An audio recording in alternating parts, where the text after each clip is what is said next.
Welcome to a video review of the Etekcity rechargeable digital audio voice recorder dictaphone, sold on Amazon by Etekcity themselves, typically available for the low cost of $19.98. It additionally has an MP3 player capability. Specifically, it supports MP3, Windows Media Audio, ASF, and WAV formats. But this review will be exclusive to the voice recorder component, as that is what I have used it for and what I purchased it for in the first place. Why go with a low-cost digital recorder? Well, I wanted to spend my $20 rebate American Express rewards card that I got from Asus for purchasing my motherboard. And although that didn't really work out due to some issues with the payment, I still ended up purchasing it just using my other card.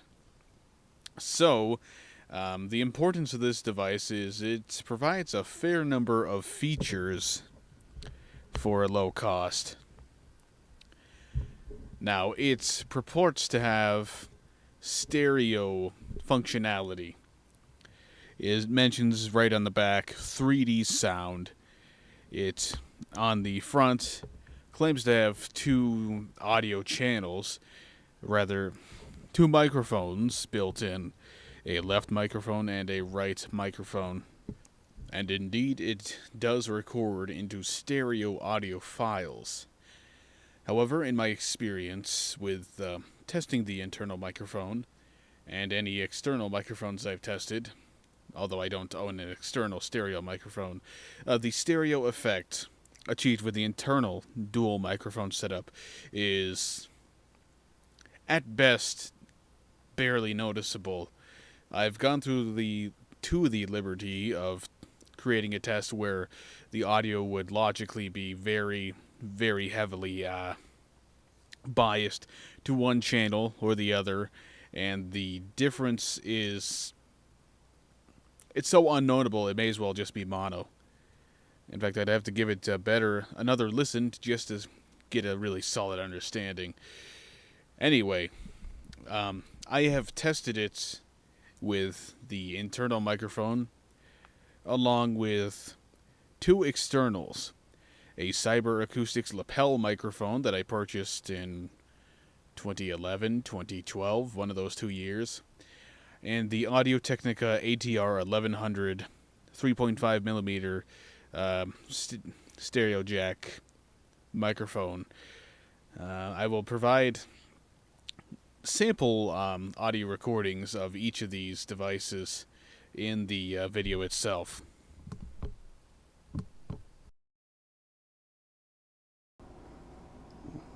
This is a brief test using a Cyber Acoustics lapel microphone and my Etekcity digital recorder in a somewhat abnormal recording environment. Just a short sampling of the audio quality. The furnace is running and the room has a lot of echo. Let's see how much of that gets picked up in the recording. This is a test of the internal microphone to test for stereo. Left channel. Right channel. Both channels. I imagine taking the practice tests themselves will be a bit more useful than just writing down topic names with no information from these slides. Alright. Good morning, Ukraine! Welcome to Zone Radio, broadcasting live from the back room of the 100 Rads Bar. Okay, another test recording, this time using an external microphone. This is my Cyber Acoustics desktop microphone, purchased in 2011. used for a number of Let's Play projects and such, connected directly to the digital recorder. No idea what kind of effect this will have on quality of the microphone or on any other thing. Right now, it's not going to pick up anything interesting. It's just going to pick up background noise of the room and me muttering to myself about stuff while typing. Nothing interesting. Now, so there are a number of adjustable options provided with the device. It may be difficult to see because my recording setup was not perfect, and it uses very outdated, old-style display screen. However, it does provide you with the option to play back, music for the MP3 player and recording files that you have made, along with settings. I showed briefly a few seconds ago the controls in the back. Now here you can set the system time, the type of recording, which is basically your quality control. VOR stands for voice activated recording, and REC is just, well, regular recording. Now I haven't really tested out all of them. I've simply used HQ recording, which is what all of the test clips were recorded in anyway. And here you can set to use the internal microphone or the external microphone as audio input. Kind of pointing it out here a few times because it didn't really look like it was all that obvious through the camera. Just plugging in a little cord here. Either way works, really. You can also adjust some of these things, but they're less important, as I mentioned. Either way works, really. I would only really use the external microphone option if you have a high-quality external microphone. Otherwise, it's not really worth it. And the internal, while not properly stereo, will do you well. I've basically shown here the entire process of recording and stopping.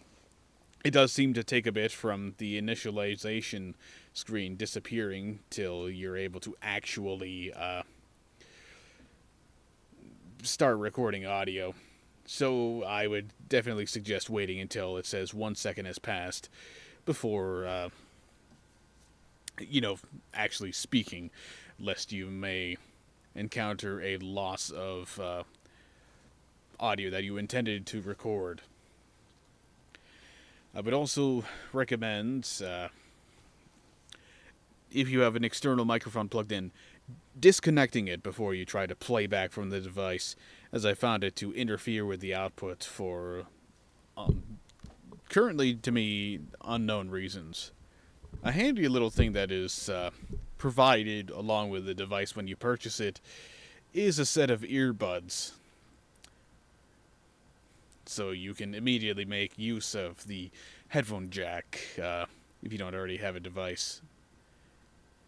Now, they aren't exactly high-quality earbuds. They're very cheap, kind of flimsy in design, not very comfortable to wear, and, well, honestly, they smell like rubber.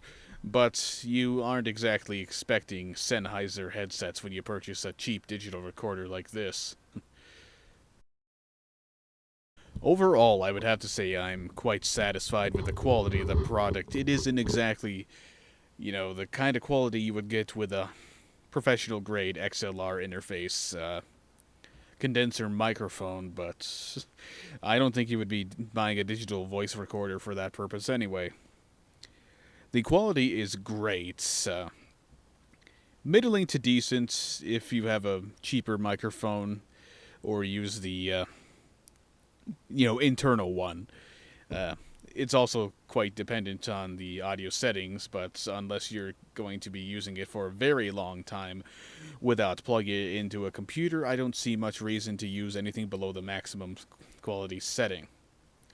With a reasonably decent microphone, restricted of course to the 3.5mm jack interface types,